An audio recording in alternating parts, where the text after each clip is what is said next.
Okay, hello YouTube. We're going to be playing, I guess, a chess game. I got time for one. So it's a Polish. I want to show you the possible refutation of the Polish. The only correct move after a5 is b5. If they do that, they're okay. If they don't do that, then they have to play c3 here. So this basically makes their whole strategy look silly. So there's your Polish refutation. I guess, it's not really a refutation so much as it's just like a positional kind of refutation. It laughs in the face of what they're trying to accomplish. So positionally, it's funny, it's hilarious, and it makes their life very, very difficult.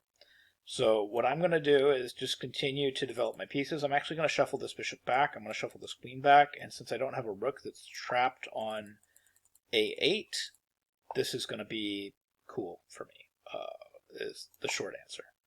Because when I do all this, I will be threatening to play e4, and then when I capture everything, I'll be coming in with potentially with checkmate. So we're going to play rook e8, just kind of trying to be as subtle as possible. I don't want to give away the game too quickly.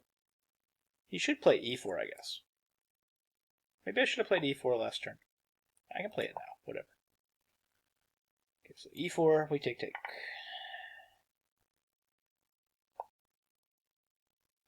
Now e4, we come in. Boom. Looks good to me. I don't see anything wrong. We take back. We want to keep his knight out of here and here. We also want the potential to play c5 in the future if we decide to kick that knight out of there. Basically, black has more space here, and black should have some sort of advantage. The Polish isn't like a bad opening. I want to be clear on that. Like 1b4 is not a bad opening. There's ways that black can try to equalize it that are maybe a little bit easier than equalizing against mainstream openings, but it's by no means is it a bad opening. So like I actually respect the Polish as an opening. It's not a bad one. It's not a great one. But hey, we can't all play the greatest openings ever played because we have to try to surprise our opponent, get an advantage, do something interesting. And I'm in favor of that, like to a point and to an extent. Okay, this has got to be winning, right? Yeah, I mean, I don't know.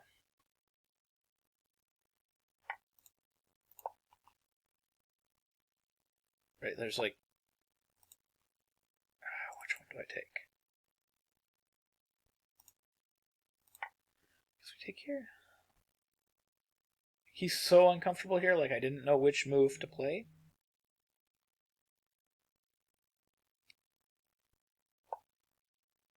I mean, I don't think even here, I don't think he's losing.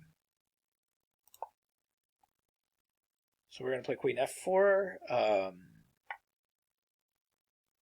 What's going on?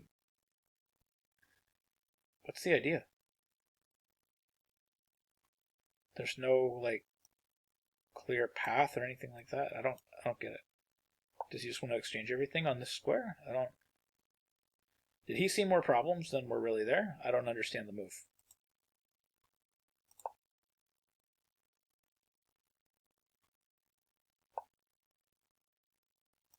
Yeah, let's do this. I'm threatening here, I guess. I kind of goofed there, though. I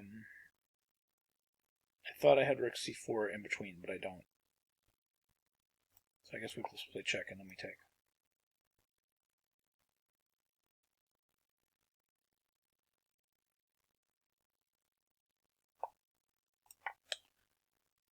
Should still just be like decisive advantage black because I have bishop e5, which is going to be an anchored bishop. He can't move his knight, and then I guess my queen flies into the dark square somehow, like either queen b6 or...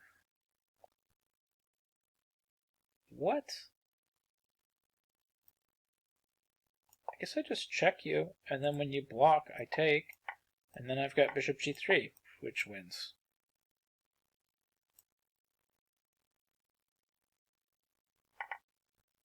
So now it's academic.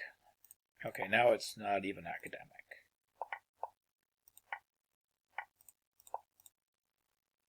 This is a little too easy, even for me. There's no point in actually working at it.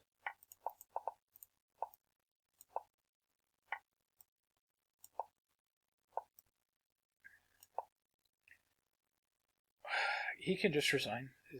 There's a button that you can press that does that. There we go. Okay, yeah, so a little instructive there. I don't know. I'll just show you the opening real quick just for fun. I'll let the computer do its analysis. I made a lot of mistakes. No question about that. But the opening I probably played very well. I'm very good with openings. I'm not going to lie. Like my middle games and then later on are not usually all that great. But yeah, A5, you see a lot of people have done this. Already it says like Slate Edge Black. It's basically just equal. You see a lot of games still in the master database that we're following, but the basic premise of all this is Queen B6, C3, and then then we're good to go. And then I'm sure okay, E5 wasn't following the theory, but it was probably following the engine. Bishop F5, whatever. E5 is okay too though. And then Bishop D6, and then my plan was just to eventually reshuffle my queen and bishop. And then once I exceeded my theoretical knowledge, I started playing terribly. So E4 was really the last move that I really understood. So let's see where I made my terrible mistakes. So far all this is good. Knight E5 is good. BC, BC. Queen back to C2. Bishop G4 is actually correct. And now Knight D3 check. Oh, see, that's the killer blow right there. And instead I played this one. And then Knight F2 is better than Knight E3. Knight E3 is terrible. Knight F2. I knew I had to sack. I just didn't know which one. He probably made it good on me, though, when he played. No. He played the absolute correct move, and then I played the wrong capture. I should have captured on G2. And now I don't really quite... Okay, until he took on E4, which was a blunder. And then I should have taken with the knight. Okay. And then all of this was terribly played. Yeah, Queen C5 is just a mistake. I had... Yeah, Queen E6 is easy. Okay. And then check... Takes, now I'm winning, right? And Queen F2 is better, but Queen D3 is fine. Yeah, and then this is very, very simple. Yeah, whatever. Okay, yeah, good enough. Anyways, it's a game I had to play against the Polish. Shows you kind of how I approach it when I have to play against the Polish. That line was C6 and A5. What's actually best in that line was C6 and A5. Just kind of an interesting note. What's best for white is really to play this move B5. You can see it has a 60% win percentage with white.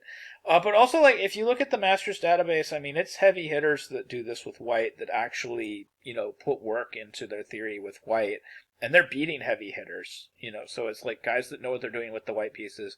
This is the move they're playing in this situation. They want to play B5. The point is they're making a pawn sacrifice here. After C takes B5, you're going to play E4, and you're going to be hitting this pawn with tempo.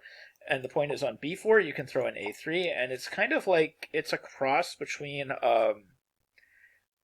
like a Banco gambit, but also you're attacking the center of the board. It's a really good line, and you can actually see that the majority of the people that play this with white, very, very high win percentage with white, even against higher rated opposition. This is actually a really hard line to play with black, even though the computer seems to think this is slight edge black. The results kind of speak for themselves. It's difficult to get the center back in a meaningful way. So anyways, that's my game against the Polish and how I think white should have played it. I think white should have played B5. That's the line I would play if I was playing the white pieces. So anyways, I hope you found this video helpful. Hope you learned something new about chess. Hope you can use some of these ideas in your own games. Thank you very much for watching.